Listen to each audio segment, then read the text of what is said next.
प्रादीप्त क्या नाम है? कह जिस वस्तु से प्रकाश निकलता है या जो वस्तु प्रकाश का उत्पन्न करता है, ठीक है, जो प्रकाश का उत्पन्न करता है। उत्पन्न करने का मतलब जिससे प्रकाश निकलता हो। नहीं लिखा है छोड़ दो, अभी बंद कर दो, 1 घंटा से तुम लिखते रहेगा। क्या है ये? है अक्षर तुम यहीं बैठा लेना, घर पे थोड़ा तुम रिवाइज करना। अब यहाँ पे समझो क्या कर रहा है, जिस वस्तु से, सीधा समझना, जिस वस्तु से प्रकाश निकलेगा, जो वस्तु प्रकाश को उत्पन्न करेगा वो प्रादीप्त कहलाएगा। क्या कहलाएगा? प्रादीप्त। तो सिंपल भाषा है, जिस वस्तु से प्रकाश निकलता है या जो वस्तु प्रकाश को उत्सर्जित करता है, मतलब उत्पन्न करता है। ठीक है, उत्पन्न करने का मतलब क्या हुआ कि एकदम बढ़ाना। ठीक है, उत्पन्न करना का मतलब क्या हुआ? बढ़ाना। जैसे कि दूध है, अब इतनी टा दही दे देते हैं उसमें, तो उत्पन्न करके बहुत सारा जोरन से क्या हो गया, दही जमा देता है, तो वो क्या कर दिया, बैक्टीरिया को उत्पन्न कर दिया। तो उसी तरह जिस वस्तु से प्रकाश निकलता है या जो प्रकाश को उत्सर्जित करता है, यानी कि उत्पन्न करता है, उसे हम क्या कहेंगे? प्रादीप्त कहते हैं। उसे क्या कहते हैं? प्रादीप्त कहते हैं। जैसे सूर्य से, सूर्य को देखो अपने आप प्रकाश उधर से आता है कि नहीं आता है? क्या ऐसा हुआ है कि कोई आग लगा दिया वही बढ़ रहा है? नहीं, तो निकल रहा है। टॉर्च में देखो, जैसे हम उसको बारते हैं तो फटाक से उससे क्या निकलता है? रोशनी निकलता है। तो रोशनी निकलने लगता है, इसका मतलब उसमें ऊर्जा क्या खपत होने लगता है।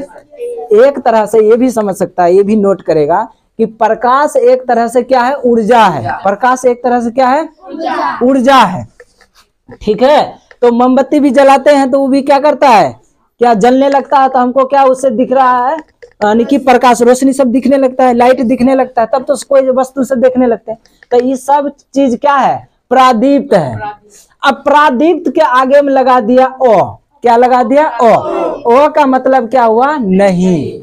ठीक है, यानी जिससे प्रकाश नहीं निकलता हो या जो प्रकाश को उत्पन्न नहीं करता हो, तो उसे हम क्या कहेंगे? प्रादीप्त, यानी अप्रादीप्त कहेंगे। जो प्रकाश को नहीं निकालेगा उसे हम क्या बोलेंगे? जैसे प्रकाश के इसमें जैसे कि लकड़ी, पत्थर, पहाड़, किताब, जैसे मान लो ये गिलासी, तो क्या गिलास ऐसे बार रहे हैं तो क्या दिखाई दे रहा है? रोशनी निकल रहा है? नहीं निकल रहा है। तो इससे क्या आ रहा है? ये तब क्या अप्रादीप्त होगा। जैसे मान लो मेरे पास मार्कर है, तो हम इसको खुटर खुटर खूब कर रहे हैं, क्या ये बढ़ रहा है? क्या इससे लाइट निकल रहा है? तो ये कौन सा वस्तु हो जाएगा? अप्रादीप्त। यही अगर हम टॉर्च लेंगे, मोबाइल का एकदम फ्लैश बार देंगे, तो क्या उससे बढ़ेगा? तो वो कौन सा चीज हो जाएगा? अच्छा, प्रकाश एक तरह से ऊर्जा क्यों हुआ कि मोबाइल का अगर टॉर्च बारेंगे, बरले छोड़ देंगे ना, कहता बैटरी खत्म होगा। इसका मतलब उसमें ऊर्जा लग रहा है ना। जैसे कि मोमबत्ती जलाएंगे तो एक समय ऐसा आएगा जलते जलते पूरा पिघल जाएगा, इसका मतलब उसका ऊर्जा गायब हो गया। तो प्रकाश एक तरह से क्या है? ऊर्जा है। ये क्वेश्चन में पूछता भी है, नोट करके क्या लिख देगा? प्रकाश एक ऊर्जा है। क्या है? ऊर्जा है। प्रकाश क्या है? एक ऊर्जा है। समझ में आया कि नहीं? प्रकाश एक ऊर्जा है। अब आगे देखते हैं प्रकाश की किरण। क्या देखेंगे? प्रकाश की किरण। इसको नोट कर लेना, एकदम ब्रैकेट में डिब्बा में घेर देना, क्योंकि ये ऑब्जेक्टिव में क्वेश्चन पूछ देता है कि प्रकाश क्या है। ठीक है, तो प्रकाश एक तरह से क्या है? एक ऊर्जा है। ठीक है, अब इसमें देखते हैं कि अप्रादीप्त समझ आ गया कि जिससे क्या हो? प्रकाश नहीं निकलता। जैसे ये पाइप भी हो गया, अभी तुरंत बताएंगे क्या चीज है, प्रादीप्त है कि अप्रादीप्त है? अप्रादीप्त है। ठीक है, अब इसी को हम टॉर्च बना देंगे, बल्ब उल्ब बेटी कुट्टी लगा के तब बारेंगे तो क्या बन जाएगा? प्रादीप्त बन जाएगा, क्योंकि अब बढ़ने लगा ना। समझ में आया कि ना आया? ठीक है, आगे आप देखते हैं प्रकाश की किरण। प्रकाश की किरण, याद रखना कि प्रकाश हमेशा, ठीक है, प्रकाश हमेशा सीधी लाइन में क्या होता है? मार खाता है। सीधी लाइन में गमन करती है, मतलब चलती है। क्या प्रकाश को कभी ऐसे ऐसे चलते देखा है? नहीं। प्रकाश किरण का मतलब हो गया, यहाँ क्या है? प्रकाश की किरण। तो कभी कभी देखा होगा कि चदरा सबका घर रहता है या फूसफास का घर रहता है, तो उसमें छोटा सा छेद हो गया, छेद हो गया तो उससे एकदम लाइट निकलेगा, लाइट निकलेगा, तुम अंधेरा से देखेगा लगेगा कोई एकदम सीधा एकदम लाइन खींच दिया है, रहता है ना। वो जो लाइन खींचा हुआ रहता है एगो, उसी को हम क्या बोलेंगे? किरण। क्या बोलेंगे? किरण। एगो है तो पूरा का पूरा क्या कहलाएगा? किरण। अब देखो आगे हम लिखाए थे क्या? किरण पुंज। क्या लिखाए थे? किरण पुंज। पुंज का मतलब समूह। पुंज का मतलब क्या हो गया? समूह। बगल में लिख देते हैं पुंज का मतलब क्या हुआ? समूह। क्या हो गया? समूह। अब देखो पहले तो यहाँ पे देखो, अब देख लो जैसे चदरा का छेद हुआ, एगो निकला, लाइट निकल गया, तो दिखाई दे रहा है कि हाँ प्रकाश आया। नहीं होता फुसफास में कि दिखाई देता प्रकाश, तो वो किरण दिख रहा। अब वैसा वैसा 4-5 गो आ जाएगा किरण, तो पूरा समूह को हम क्या बोलेंगे? किरण पुंज। अब इसको भाषा में हम समझते हैं, सिंपल भाषा में। जैसे कि सन का लाइट आया यहाँ से, एगो किरण ऐसे हम सिर्फ दर्शा रहे हैं, अभी सिर्फ है एक, तो ये इसको हम क्या बोलेंगे? किरण, यानी कि रे बोलेंगे। क्या बोलेंगे? रे, यानी कि किरण। क्या बोल देंगे इसको? किरण। लेकिन अगर इसमें बहुत सारा हम ऐसे ऐसे दे दिए, ये दे दिए ना, पूरे को हम क्या बोलेंगे? किरण पुंज। क्या बोलेंगे? किरण पुंज, यानी कि किरण का समूह। किरण का समूह। समझ में आएगा ना? जैसे एगो आदमी खड़ा है तो वो कहेंगे ठीक है एक आदमी है। जैसे अगर आदमी का बहुत सारा आ गया तो क्या बोलते हैं? भीड़ है, भीड़ बोलते हैं ना। उसी तरह से एक एक किरण रहेगा, एक लाइन यानी कि सिर्फ निकलता हुआ दिखाई देगा तो उसे किरण बोलेंगे।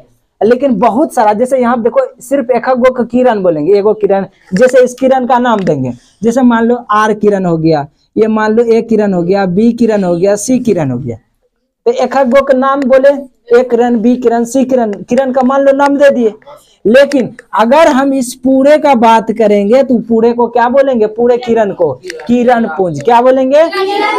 तो इसीलिए इसका परिभाषा प्रकाश के किरणों के समूह को, जो लाइट आ रहा है वो किरण का जितना समूह है उस सभी समूह को हम क्या बोलेंगे? किरण पुंज। कोई दिक्कत? याद हो जाएगा? पूछेंगे तो कोई दिक्कत नहीं ना? बाकी का आगे का क्लास जो होगा कल, और बात रहा कि टाइम कितना कितना का रहना चाहिए।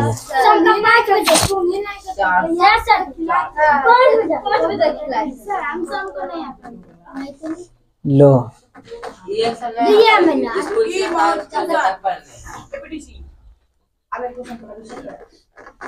तब तो ये बात है कि देखो शाम में नहीं पढ़ाते, इसमें 1 घंटा पढ़ाना पड़ जाता है।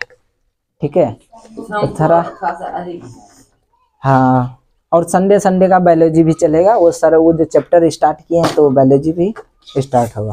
और सुबह में काहे ना आए थे? सोने हम जानबूझ के, देखो सुबह में 5 बजे हम इसीलिए जानबूझ के किए हैं कि अभी से यही आदत रहेगा, और यही आदत सदा के लिए लगा के ही रखेंगे। वो टाइम कभी चेंज होगा ही नहीं, चाहे विद्यार्थी आए या ना आए। अगर वो टाइम रहेगा तो गर्मी तुम्हारा बचत होगा। मान के चलो अगर 5 बजे तुम 5 बजे आने के लिए तुमको 4 बजे जगना पड़ जाता है, तो सोचो 4 बजे से तुम काम करना स्टार्ट करेगा 8 बजे रात तक, तो तुम्हारे पास ज्यादा है। अब जो मान के चलो 8 बजे सुत ले रह जाता है, तो उधर तो 4 घंटा उसका तो गायब हो गया ना। 4 घंटा तो उसका कम नहीं है। तो लेकिन इतना हम देखो, जैसे हम पढ़ाने के लिए आते हैं 4 बजे से, यानी कि 8-9 बजते बजते हम अपना काम खत्म कर देते हैं। और रूम पे कितना कितना ऐसा स्टूडेंट है जो 8 बजे सो के ही जगता है। ठीक है, और सोते हैं, हम भी सोते हैं 11-12 बजे। ऐसा नहीं कि हम 10 से 9 बजे सोते हैं, पक्का है नींद आएगा 10-11 बजे ही, 11 बजे से 4 बजे, उसी बीच में। आज तो हम थोड़ा सा सवेर गिरे सोए थे, कहा कि 2 दिन से तो जगे हुए थे, तो 3-4 बजे नहीं 2 बजे नींद टूट गया था। आज जगले, नींदे नहीं तब आ रहा था, तो झुट्ठों से सो जाते थे, फिर अलार्म बजता फिर सो जाता, ऐसे करते करते करते 4 बजे, लेकिन जगले रहे। ठीक है, तो टाइम चेंज करना, यही ना। आज भर रहने दो, तब कल पढ़ के उसके बाद। अच्छा शाम में अगर देखेगा, पहले इसको बंद करने दो।